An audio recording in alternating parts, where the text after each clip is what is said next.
While most of the times in order to bring a character's internal turmoil to life, Bollywood relies on tricks such as songs and score. Sometimes more effectively, they let the writers come up with a prolonged dialogue that the actor is then tasked with delivering in all its glory.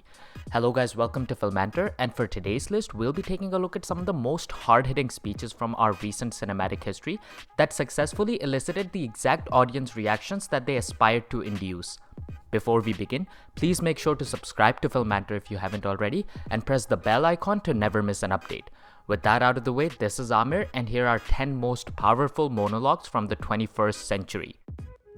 Number 10, I Wanna Go Home, Raazi. मैंने अपना ज़मीर, अपनी ज़िंदगी सब दिया आपके लिए।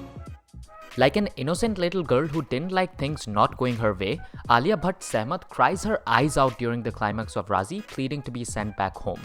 और आपने जान नहीं बख्शी थी मेरी। The speech is preceded by a moment of true realization that things are not as black and white as they were originally portrayed to her when she was plucked out of her classroom to spy for the country. Coming to terms with the fact that her own brethren plotted her own assassination to keep the larger mission going, Sehmat delivers this suggestive monologue confronting her captain for innocent bloodshed, the death of her soft-spoken husband, and blindsiding one of their own, finally pleading to be sent back home not just because she's afraid to die, but also because she doesn't want to continue this long enough to become the same unempathetic mercenary on either side trying to one-up each other in this battle between the two nations. It's a thought-provoking scene to say the least. Maybe some people don't want to sacrifice for the country, and considering what Sehmat has gone through up to this point, we can't really blame her for making such a decision. Number 9, My Son Got Killed, My Name is Khan. मैं इतना अच्छा dad नहीं बन पाया। दूसरों के dad अपने बच्चों की ज़रूरतें महसूस करके उन्हें पूरा करते हैं, लेकिन मुझे अनकही बातें महसूस नहीं करता। With a tear in his eye and a mumbling smile on his face, he utters the words that his son was killed on September 27, 2007. The heart-wrenching memorial speech by Rizwan Khan remembering his stepson is heart-wrenching not particularly because of what he says, but how he says it. Being a person with Asperger's syndrome, Khan starts his speech off with a rather detailed outline of his son, mentioning his weight and even blood group. He then goes on to list his son's habits and acknowledging how the boy eased into their newborn relationship quite comfortably, only to start criticizing his own condition on why he was never able to comprehend his son's unspoken cues. Fortunately though, the speech takes a much positive turn from this point when Khan starts remembering the good times he spent with Sam and even bursts into a visible laughter, only to rush into the next sentence about his son being killed while he still continues to laugh. Like in the entire film, there's a momentary disconnect between his words and delayed expressions, and this moment beautifully captures that notion while Khan concludes his speech without letting that single drop of tear betraying his eye even for once throughout. Number 8, Us and Them, Mulk. Terrorism is a criminal act, not a communal act. Taapsee Pannu's Aarti in Mulk had one clear agenda when beginning her closing statement for the terrorism case on Murad Ali Muhammad's family: unapologetically call out the us and them mentality in India that divides the nation between various religious sects, and no matter how nice you think you are to them in this case, you still don't consider them part of you.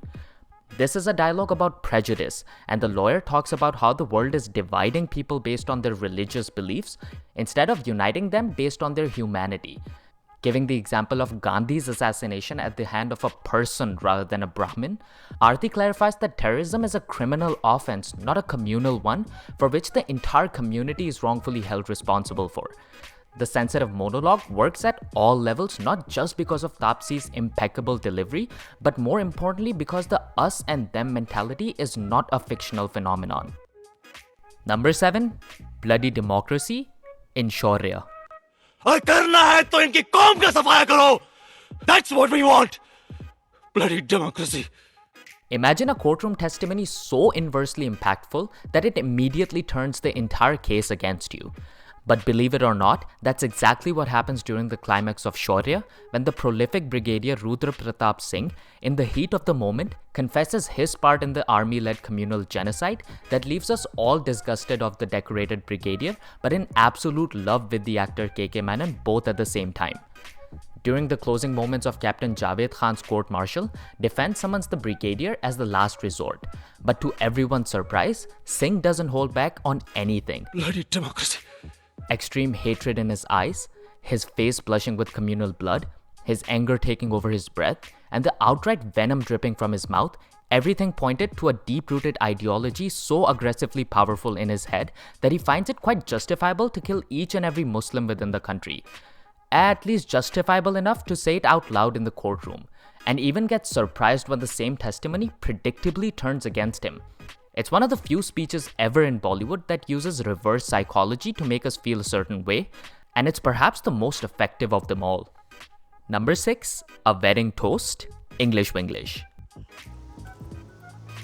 Family can never be judgmental. For the younger lot among us who never understood the hype behind Sridevi, watch Gauri Shinde's English Winglish just so you could feel every second of its climax when the actor delivers a heartfelt toast to her about-to-be married niece in a speech that has so many implications that the more you watch it, the more it connects every aspect of the film together. Shashi Godbole, a regular Indian homemaker who's always patronized for her lack of command on the English language, even by her husband at times, gracefully tells her niece in English about family, marriage, and mutual respect between partners, something that's indirectly pointed at her own husband, but with an utmost respect. In trying to package all her thoughts in a beautifully wrapped English language box, Shashi subconsciously keeps using her hands a lot to convey her message, as someone might tend to do when thinking and speaking in different languages, indicating how the endearing housewife, despite still not fully coming to terms with her diction, is now confident of herself as a person beyond her English language skills. The childlike shiver in her voice and a big smile on her face throughout makes this speech a must-watch, even for those looking to fall in love with the late actor all over again. Number 5, The Magnificent India, Namaste London. Sir मेरा नाम है अर्जुन सिंह 5000 साल पुरानी सभ्यता की वजह से हम हिंदुस्तानी सबको ऐसे ही झुक के प्रणाम करते हैं. Long before patriotic speeches were cool, or even before Akshay Kumar himself started doing one in every goddamn movie he's a part of, he was involved in perhaps the mother of all patriotic monologues that can even get the most non-Indian viewers proudly standing up for a nation they don't even come from. Just when Katrina Kaif's Jazz is called out for her British-like name by a generic condescending white man who goes on to humiliate India and its culture, Arjun Singh comes in right on cue to save the day. The dramatic sermon that follows lists down a number of Indian accomplishments in one punchline after another, all while the country's national anthem plays in the background and others in the party and whatever they've been doing to clap right when he finishes. There's nothing subtle about this speech and it's awesome that way. Number 4, this is Chutzpah, Haider. Hello, mic testing 1 2 3. Hello, आवाज आ रही है आप लोगों को? Hello. The sheer brilliance with which Vishal Bhardwaj blended the story of Hamlet with the Kashmir conflict in his 2014 feature was on full Shakespearean display in this 3 minutes long monologue that perfectly encapsulated all the film's themes within a gut-punching public speech carried out by the film's protagonist, Haider. It's a masterpiece from all aspects too, starting off with his rendition of the word chutzpah that he deliberately pronounces as chutzpah to come across as a local cuss word and rhyme with AFSPA or Armed Forces Special Powers Act to point out the shameless audacity of the act bestowing unfair autonomy on the armed forces to use whatever means to suppress what they consider is against law and order, is only taken up 2 notches by the partial addition of the to be or not to be question raised by Hamlet. It's a win-win monologue that is both mesmerizing and haunting at the same time, and Shahid freaking Kapoor is a revelation, precisely capturing the soul of Hamlet in this defining moment that kickstarts his descent into madness. Number 3, 70 Minute, Chak De India. चाहे कुछ सही हो या ना चाहे कुछ रहे या ना रहे तुम हारो या जीतो लेकिन ये 70 मिनट तुमसे कोई नहीं छीन सकता. Like a warlord hyping up his army moments before they march towards the biggest battle of their lives, Shah Rukh Khan's Kabir Khan enters the Indian hockey team's locker room just minutes before their match with the reigning champions Australia and cuts one of the finest scenes in the actor's prolific career so far. Knowing all too well of how the same Australian team decimated his team the first time they met on the ground, Khan's passion is on full display as he doubles down on the next 70 minutes it'll take to decide the Indian women's hockey team's fate. With general perception about Indian women and Khan's own aspirations of World Cup all hanging in the balance, the arousing monologue is only made that much better by its non-reliance on background score. Like a mother bird finally letting her young take the flight independently to decide whether they survive or not, Khan's emphasis on how the players need to now show him how to play during the 70 minutes game comes across as the make or break in each one of their lives, and surely something that makes the final victory all the more satisfying. Number 2, no means no. Pink. She said no, Your Honor. No means no, and it doesn't require any further explanation.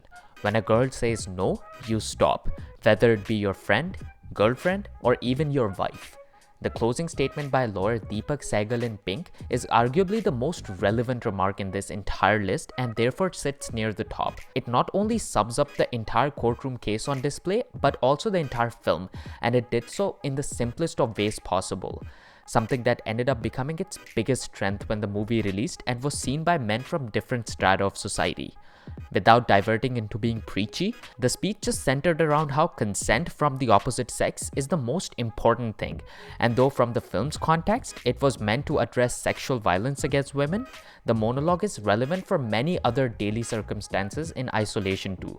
Its agenda was clear. No is a sentence in its own, and it doesn't require any further explanation. And number 1, the stupid common man, a Wednesday. आपके घर में cockroach आता है तो आप क्या करते हैं राठौड़ साहब? आप उसको पालते नहीं, मारते हैं। ये चारों कॉकरोच मेरा घर गंदा कर रहे थे और आज मैं अपना घर साफ करना चाहता हूं। I'm just the stupid common man wanting to clean his house. Perhaps the longest monologue on this list, it finishes on the top not because of its length, but what it stands for. Naseeruddin Shah's acutely designed unnamed character takes it upon himself to bring justice back to his nation by threatening bomb blasts for non-cooperation by the law enforcers. His explanation in the end, when a common man is cornered, he shall retaliate, and he shall retaliate hard. He puts across loud and clear that he's every common man who believes they're not gonna return home each day or end up becoming just a casualty in someone else's war. No son of a gun has the right to push a button and determine his death, and if the law will not do anything about it, the common man will. Demanding some criminals under custody be killed by the police, Shah's protagonist gives the simplest answer when called out upon for threatening to kill innocents. In his response, he says that they'll anyways be killed, if not by him, then by those criminals. It's a deeply thought-provoking speech, something that needs to be celebrated more today, and Naseeruddin Shah was an absolute blessing. And there you have it, guys, 10 most powerful monologues from the 21st century.